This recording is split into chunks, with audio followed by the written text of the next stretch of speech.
Hi everybody, Keith Tanner here from Flyin Miata, and today we're going to talk about how to make big wheels fit your Miata. Well, not seriously, I mean we're not going to do that. This isn't a Jeep. We're going to talk about fender rolling. Basically, how do you put oversized wheels and tires under Miata and stop all the rubbing?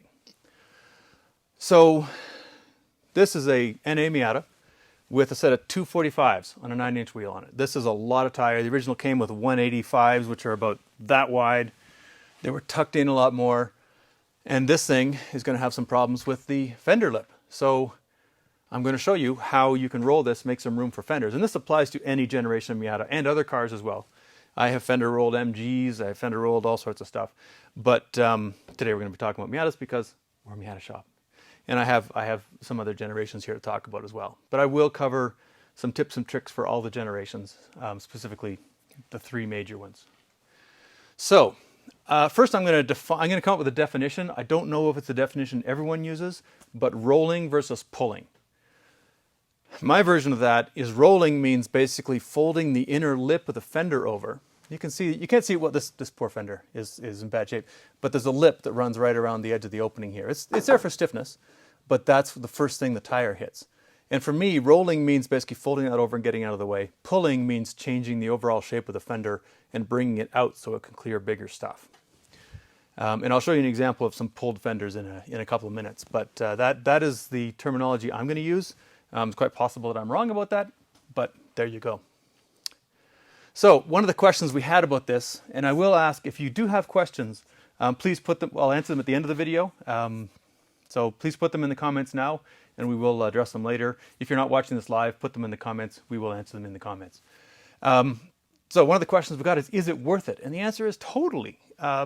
If you're going to fit bigger tires in, you cannot have them rubbing on things. It's just a bad idea. You'll damage your tires. You can damage some of the parts in your car. For example, this is a fender liner, and you can see it was not rolled in time. It was not modified in time, and it's got chunks missing out of it. If you're lucky, you're only wearing away plastic like this. But you can cut a wheel or cut a tire. And that's a sad day. So yeah, rolling, it's not so much something is worth it, it's something you have to do. So, first I'm going to show you wheel fitment. One of the questions we get a lot is, if I change my springs, if I lower the car, do I have to roll the fenders? And it's got nothing to do with your static ride height. It's got everything to do with where your wheel goes. If you change your static ride height, say take this car with coilovers, I'm just plain lower it down.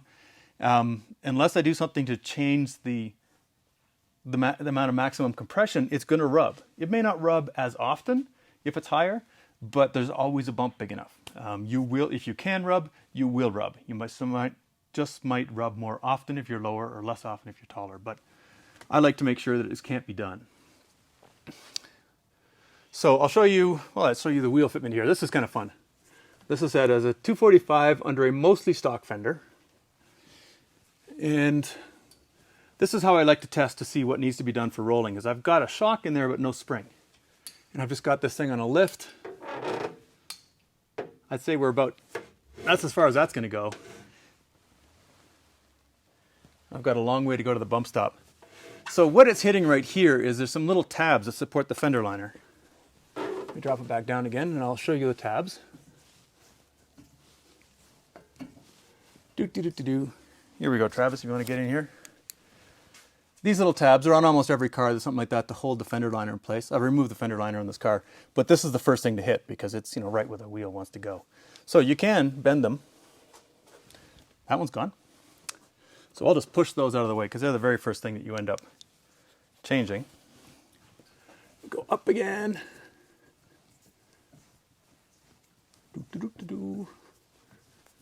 You can also lower the car in the lift, but this is quieter. Look at that. Look at how close that is. That's still working. I mean, I wouldn't want to turn a corner, but technically that clears. That's hard Parker level of clearance right there. There we go. That's bottomed out. Wheel still turns. Yeah, that's all the way up. So that's great. Wheel still turns. We don't have to roll the fenders, right? Well, yes we do. We have a problem. So let's see how to deal with that problem. Down she comes. Okay, so the tools to do this, the tool I'm going to use is a fender roller. This one is from, I believe, Eastwood. Eastwood sells these things. They're a high quality part, and you get a lot of good stuff from Eastwood. They have been knocked off by everybody and their dog. So you can get ones of varying quality from Amazon and your other favorite budget suppliers. I've seen them for under $50 shipped. I cannot attest to their quality. This one has been through the ringer. It has been in our toolbox at Flyin Miata for at least a decade, probably more. And it is a little battered, but it still works. So if you don't have one of these, you don't feel like getting one of these are a great addition to a club toolbox. If one person, if a club buys one, everyone can use it. It's a sort of tool you only need rarely, but when you need it, it's best to use the right tool. There's other things you can use. That's a rod of, I think that's Delrin. I forget what it is, but it's a very, very hard plastic. That would probably do a job pretty nicely. It's a little bit soft, so it's not going to be less likely to sort of crimp the metal. The classic one is a baseball bat. I don't have a baseball bat handy, but this is probably a curtain rod, something like that. I have even done it with jack handles in a parking lot. I mean, really, all you need is something to move the metal. So you just basically get that in there and start rolling it around. You need to push down a little bit, but that's effectively how you'd use that. But I'm going to show you how to use the real tool. So here's how you roll a fender.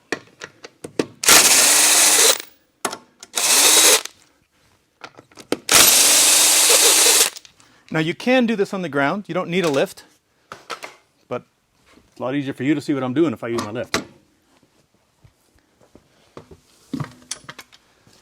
So this guy, I lost the lug nuts for it. There they are.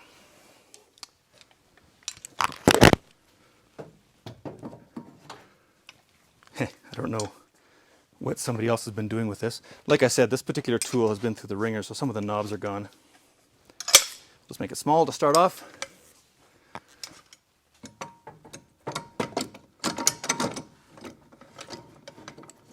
Not small enough.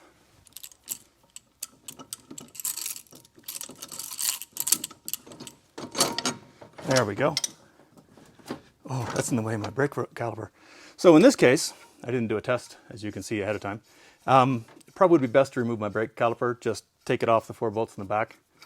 We're not going to do that.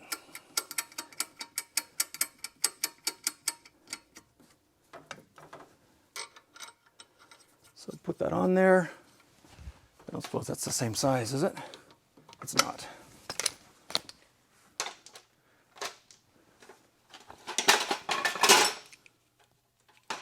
As you can see, I prepped very carefully for this video, having all my tools at hand. There we go.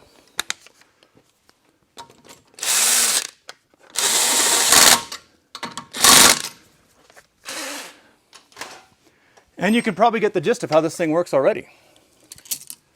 I'm going to lower, if you're doing this at home, you would have your car up on jack stands. Right now the wheels at about where, the tires about where it would be at regular ride height. So let's drop this down a little bit. If you're doing this at home on jack stands, you can just stick a jack underneath that wheel and move it up and down. But this is basically all we're doing. I like to set this so it's not pushing, so it's going to help the metal fold. But that's pretty much all you do. Now, this paint obviously we're not too worried about because it's hammered. But if you're doing this on a real car, use a heat gun.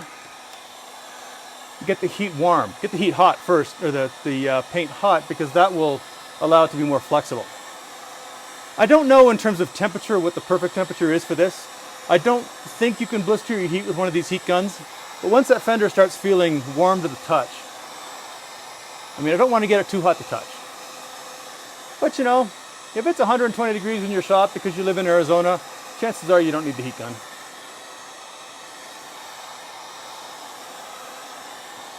So again, because I'm not worried about the paint in this fender, we'll just pretend I'm doing that and keeping this nice and warm. It's at the point now where I can comfortably put my hand on there for a short period. So now we just use, on this tool, we just use this to push a little bit, and then we rotate back and forth. Now this You can see some of this is folding up nicely. Some of it.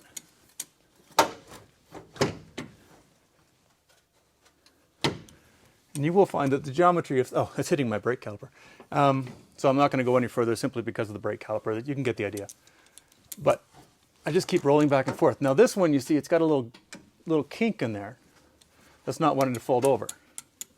So what I'll do is I'll try to hit it a little bit lower, slightly different angle.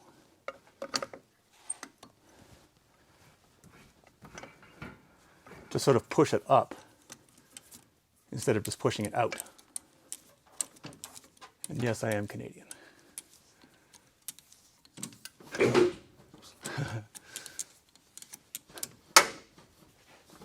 Now, one of the reasons this isn't, there we go. See that? Fold it over. And we can just keep going like this. Now, if I was just looking to do a roll, I didn't want to affect the outside of the fender. I would back this off a little bit, change the angle on the wheel, move it up a little. So again, I'm pushing, I'm helping the metal go where I want it to go. So instead of just doing one solid hit to try to push it away, I'm working it. I should have put a bolt in there. As you can, this isn't my permanent fender, obviously. My real fenders are already rolled, so they didn't do very well for this particular demonstration. But you get the idea. I just keep working my way like that. Keep it warm, keep it nice and warm to the touch. But if you look at this, you can see that it's actually folded over nicely now. Flashlight. It's folded over nicely. I did crack the paint there because I didn't get it hot, and also because this is like Rust-Oleum. But if you have a Rust-Oleum painted car, chances are you don't care too much about the paint. But if you have a nice car, yes, you definitely want to keep heating that, keep it nice and warm so it's got its maximum flexibility. The older your car is, if you've got a 30-year-old fender like this one, there's no guarantee you're going to get away with it. So that's a roll. It's not a complete roll because, again, I'm hitting my... Come on. There we go. I'm starting to hit the brake rotor, which I should have tested beforehand. All sorts of terrible noises because this fender's not really properly attached. So if we wanted to pull it, we would just keep going. Just keep pushing, keep it warm, and keep adding on a little bit of tension, one little bit at a time. You don't do it all at once. And the wheel's turning too, so I'm actually not doing this consistently. There we go. Look at that fender wobble around. But it is moving the metal, so that's what we're looking to do. So this is starting to pull now, and if you did look at it, you see it's got this flat surface here. It used to be flat all the way around, and now it's pulled out at the top. That's a pull, and that'll get us more clearance for the really big tires. So we checked to see how that worked. Let's check to see how it worked. Take the tension off. Take the tool off. It's really not very complicated. And the fundamental concept is easy. But the trick is to just keep working at it. Don't expect it to be one sweep and you're done. It's a gradual process. Here we go. Let's put the wheel back on.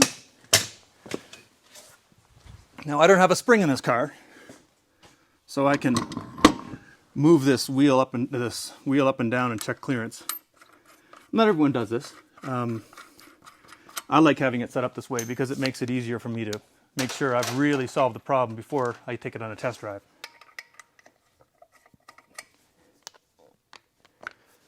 One of the first things we do when we get a new chassis Flyin Miata, and you'll have seen pictures of this,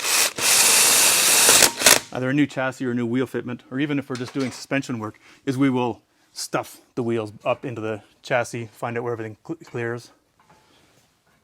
Let's go the other way.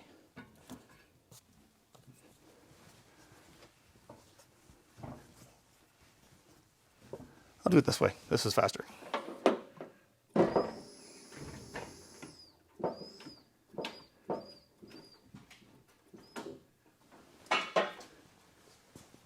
That's all the way up.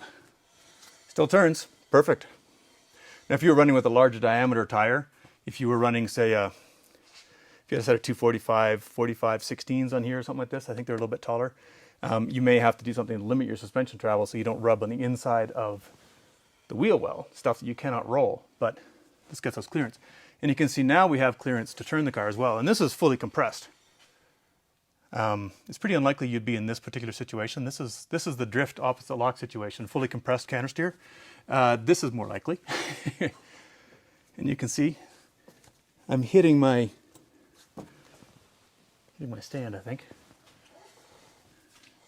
But you can see that we do have clearance to the fender even when we're this far gone. And that's a 245 on a stock NA body with no fender flares. So that works pretty nicely. I will show you some of the other cars. Some of the other generations. NAs, NBs, NCs, the fronts are all basically the same. You will find as you work your way around the arc, these are not a pure circle. You may have to extend or contract the arm a little bit on the roller. It gets harder to roll as you get down this way. These cars, the NAs and NBs, get really hard right about there. NCs are much the same. And I think that's because you got these creases in here, there's more reinforcement, but you don't put your wheel in there, so that's less of an issue. NDs you've got to watch out, and I'll show you why. There it is. NDs have aluminum front fenders. And this, unfortunately, is what can happen. That's actually cracked. And this was not done by a novice. This was done by someone who had rolled multiple ND fenders before, and we started rolling ND fenders about 36 hours after we bought our first ND. But because they're aluminum, you've got to be careful. You can only pull them so far. You can see this has been pulled. There's the flat surface where it was before, and it's arched out there, and then it comes back in again. So that's a full pull. This thing will run 245s, but we did crack that one fender. Here's the way it looks on the other side. Much better. This is what it's supposed to look like. But that's a pull. You can see it's not as obvious as you might think if you actually see it in person. But if you look at it, and you'll see because this is plastic here, you can't roll the plastic. You'll see that there's a change in the arc right there where you can start rolling. And this is rolled to right about there. No cracks in the paint. That one worked out well. And I'll show you on the back on this car. The backs on the ND, of course, you can't get back here, but it's rolled right about that far and pulled a little bit. I know it's dark back here, I apologize for that, but this has been pulled out a little bit. And again, this car will hold 245s. On the NC, the soft top cars are fairly straightforward. They get a little hard to pull right about here, but the power hardtop cars are heavily reinforced back here on the NC, sorry. And it gets really hard to pull. They're at least an extra level of steel in the power hardtop cars, and so pulling the rears on a power hardtop car in NC is actually quite a bit of work. Just keep working at it. Keep adding more and more force with that rolling tool. Keep working your way back and forth. You'll get there, but you'll work a lot harder on a power hardtop car. Travis, just flip around right here. We'll look at this one. This is a rolled fender. It's been pulled slightly. It has room for these, but it's completely flush all the way along here. And again, they get hard to pull. You need a light for that? It's completely flush all the way along there. And you can see the paint took real damage because this is, well, first off, this is a race car with 13 years as a race car. And it's been beaten around a little bit, but it wasn't a great paint job. And I can say that because I'm the guy who did it. So they get hard to roll. About here, again, there's just a lot of support, a lot of structure. So that's the fundamentals of how you roll fenders on a Miata or any other car. Basically, heat, and just do it gradually. If you're using something, well, maybe not this. If you're using something like a baseball bat, when the car's sitting on its wheels, you'll have enough to get it in there, roll back and forth. Like I said, you can use a jack handle, anything that's round and stiff enough to deal with it. As for the stance guys who like put magazines on there and jump on the fenders, you're gonna have to watch another video for that one. I don't know if that works, how it works. That's a different group of people, so I don't know that. Travis, I think we can go to questions now. I'm sure we have a lot of them. So first, we didn't cover fender liners. Fender liners, thank you. Let's run back over to our other side over here, Travis. So, fender liners. It all depends on how extreme you want to get. Don't. To run fender liners. This car can still run fender liners.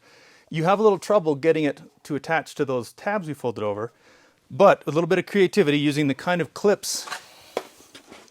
This is the fender liner from this car. And it's seen some stuff. The first Targa in Newfoundland, I destroyed my bump stop support, so I had a little bit too much up travel, and that's where this came from, 2008. But these little clips that fender liners are attached with, they allow you to, basically they allow you to clip into those holes, and you can still use them even at an angle. I tend to use, I don't have them with me, instead of using the hexagonal headed bolts, hex-headed bolts that are often used, I'll use a dome head screw instead because it gives me a little bit more clearance. But you can get them back on there. It might take a little bit of creativity, but most of the anchoring is actually done at the ends and on the inside, so you're still good there. Let's see my other questions. Here we go. Okay, so how to make sure that both sides are done symmetrically? We can't really see both fenders at the same time. So you have a little bit of leeway there. You'll get a feel for how far you pulled the first one. It's not something that happens quickly and easily, so you work your way towards it, and you can do one side and the other and keep checking. It's not as if it's a one zap and you're done kind of deal. So that's the way you make it happen symmetrically, is just basically take your time and pay attention. Living in wet climate, Seattle. Yes, Seattle just kind of drizzles all the time. It's never really all that wet. It's just kind of moist. Do you need to worry about water drainage or risk of rust? Now, just folding it like this without damaging the paint, there shouldn't be any concern with rust at all. If you do crack the paint, that's obviously where you're going to have a potential place for rust to start. I wouldn't be too worried about water collecting at the top of this channel because effectively we've got a U-shaped channel around the inside of this fender. I don't think you would be able to get water pooling in there, so I don't think there's any increased chance of rust on that. So I think you're pretty safe in that regard. How much space can be gained by pulling? That all depends on how aggressive you want to get. Eventually you're going to get to the point where this starts crinkling, where you can, and you've seen these on, Craigslist cars sometimes, or stance cars. You'll sometimes see it where they've just gone too far and this thing's gone concave. I don't know if I'd go that far, but this is a 245, so we got enough room to increase our tire width by 60 millimeters plus a little bit of offset. So you can make it fit, and we actually have a little bit extra room on this. And remember, we're at full compression here, so we're doing pretty well. We've got lots of room in this case. Sorry, I'm hitting my supports. Okay.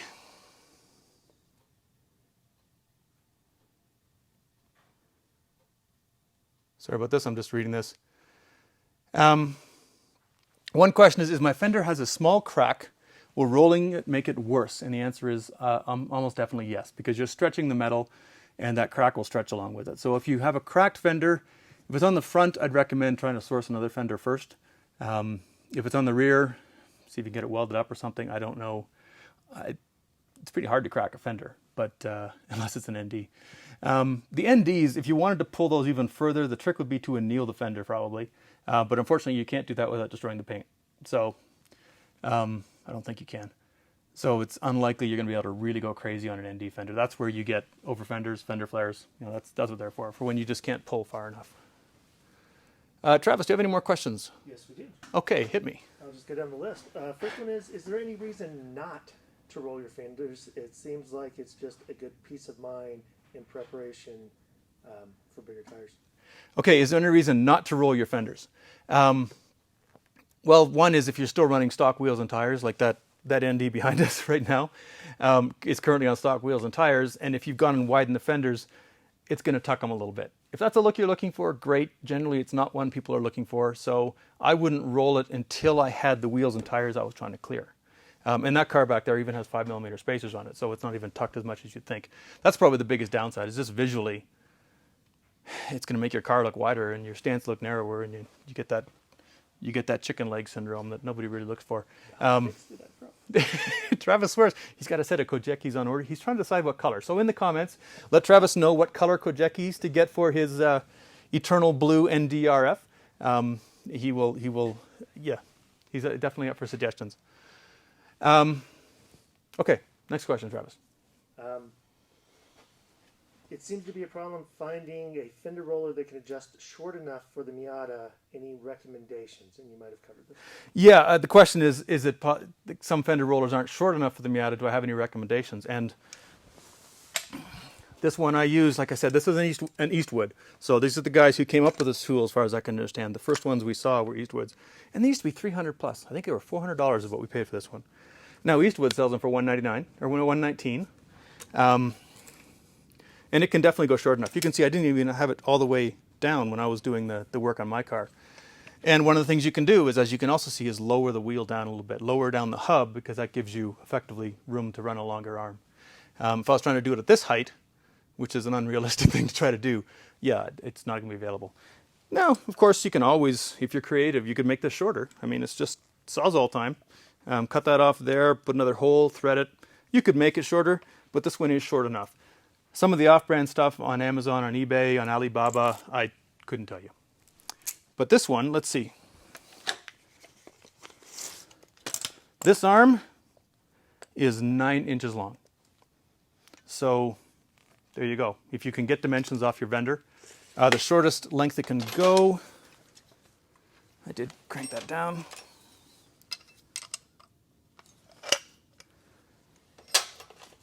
Shortest length it can go to the pivot